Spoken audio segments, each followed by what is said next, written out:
What's up, you guys? Welcome back to the channel. So if you can't tell from the start of this video, this is the first video that Todd and I are responsible for recording by ourselves. We just realized during the editing of this footage that you have no idea who this next person is that has been added to our YouTube channel. So without further ado, let me introduce to you our newest addition, Todd. So this is Todd. He stands a little bit shorter than I at 6 foot and 5 inches tall. He is a man of great stature and honor. Todd enjoys the finer things in life like long walks on beaches, working out, and motorcycles. Todd previously worked at a Firestone where he worked at multiple positions. He was not only customer facing, but vehicle facing. He knows a thing or two about how to work on cars. Todd, do you have anything you'd like to say? All right, and there you have it. So now that we've introduced Todd, we're gonna go take a look at this vehicle, and Todd's coming along. With that being said, let's take a look at a vehicle that we're gonna drive all the way to Fort Worth, Texas. Now everyone likes to say it's DFW, Dallas Fort Worth. No, it really is Dallas, Fort Worth. It's an hour away. So let's take the vehicle, we're gonna go drive all the way to Fort Worth to go see. This is typically what the listing looks like, but what attracted us the most is the price. So starting off, this is a 2016 Hyundai Accent SE sedan, and the sale price is $37.50, which is extremely low, but looking at this photo, we can tell why. The paint is in terrible condition. Now it doesn't look like this hood has been damaged, but there has been paint work done to it, and the bumper does look original. Nothing about this really screams a front-end collision, especially with the front headlights just being faded and not new. Now there's only about 7 photos of this vehicle. It looks like it came from an auction according to the sticker that's on the windshield. It's super faded and looks like it sat there for a while. But overall, the condition of the car looks pretty good. There are no interior photos. There is a little bit of paint work on this door right here, but that's about it. It has 115,000 miles, supposedly is a clean title, but the guy hasn't sent us the VIN for the vehicle yet, so we're just gonna meet him there and get the VIN ourselves. Now hopefully this thing isn't a turd Ferguson, but there's only one way to find out, it's to see it for ourselves. Now to preserve the starter of my Ranger, we don't use it. Kickstart, baby. So we got our cash, $4,000. They listed it for $37.50. Hopefully that doesn't mean with taxes, but it typically does. So I got a little extra out.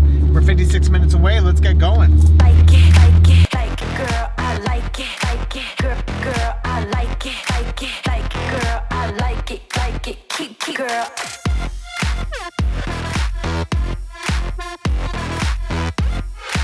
45 minutes in, we made it to Fort Worthless, and we still have another 15 minutes to go. It's a little dealer, MK's Auto, and there are some rough cars, I can already tell.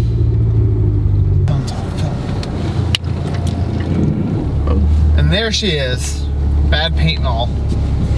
This looks like Bondo.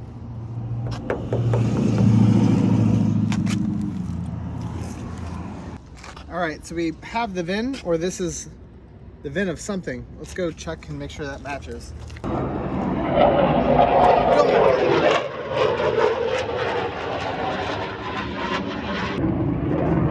So, that's an F-16 Raptor just casually flying over us. That doesn't sound good, Todd. Doesn't sound good. Look at the dashboard. Flashing TPMS, ABS, brake lights on. The parking brake is not pulled. Trash control and gas light on. We'll make sure the check engine light works. Oh, it does? It does work, okay. Okay, the check engine light's on.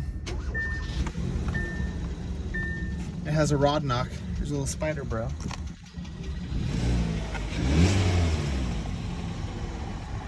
That's weird. I got louder. No spare? Huh. There's a lot of sand back here. Why is there so much sand back here, Todd? And well, glitter. let me tell you. Because this car is probably a flood car of sorts. Let's see what's underneath here. The high pressure fuel pump looks like it's got some fuel mitigation coming out of it. It has a date code on it. It's the original. 2015. It's the original. It's the original engine air filter that came with this car. It smells like a lot of fuel. When typically engine oil smells like fuel, it means it's not operating correctly. And this oil surprisingly doesn't look bad, but there's a bunch of sludge buildup on the upper and lower baffles, on the camshaft.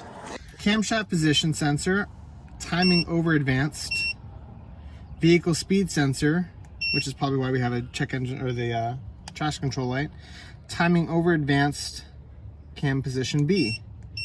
Okay. So in my experience with these camshaft codes that this car does have stored, which means somebody cleared them at some point, they actually are clogged and filled with engine debris, which is why they can't actuate properly, which means this engine is toast. And nobody's come outside to come talk to us about this car, so let's get out of here before someone does. That car was a complete dud. Nobody still came out to even flag us down or try to sell us the vehicle, and I think they're gonna have a nice surprise when they go to move it again. That thing is dead. Well, that was another dud, but we've been trying to buy vehicles for quite a while now. And in the last month, we've seen several vehicles and they've all been duds. Here's a little compilation of that. A lot of outlets. Yeah, a lot of outlets. This housing down in here, just underneath this intake, that cracks and spills oil all over the engine, so we'll have to look underneath here. So far we know it needs a window switch, 2 front tires, an alignment, transmission lines, because those are leaking, starting to seep on them. What else am I missing? The DVD player doesn't work in the back. The paint. The paint in the rear trunk is really faded and spray painted, and on the side door, and that window switch is the only thing that comes to mind. So here's a Kia Rio that we're taking a look at. I'm at a gas station because we're taking on a test drive right now. And this is all the things that we found wrong with it. Starting off with the most major one, slud. The car's Carfax. It had pretty consistent oil changes for the first 50,000 miles of its life, every 5 or 7,000 miles. And then there's some pretty big gaps where it was 16, I think as high as like 18 or just missing really. So let's take a look at the inside of this engine fill. That sludge is no bueno. Not only that, but this thing is leaking coolant right down here. We saw that. Oh, there's dripping. There's more. Yeah, a lot more. The AC lines are not getting cold, which means that the AC is low on Freon.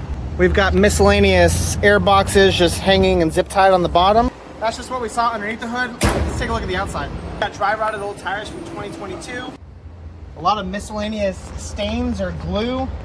I don't know what that is. Carpet's all torn apart right here. I don't know why. I don't like the look of it.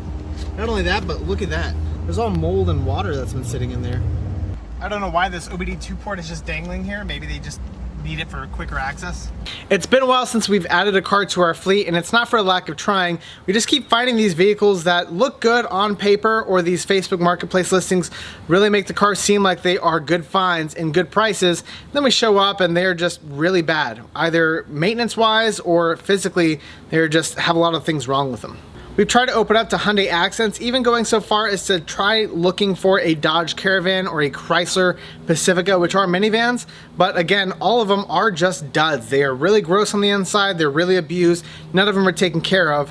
They're like $2,000 cars with $5,000 prices. It's terrible. Let us know in the comments below any vehicles that you think we should go look at, and we're open to the idea of going to go look at them. As always, guys, be sure to hit that like button, hit that subscribe, and hit that notification bell. We'll see you in the next episode.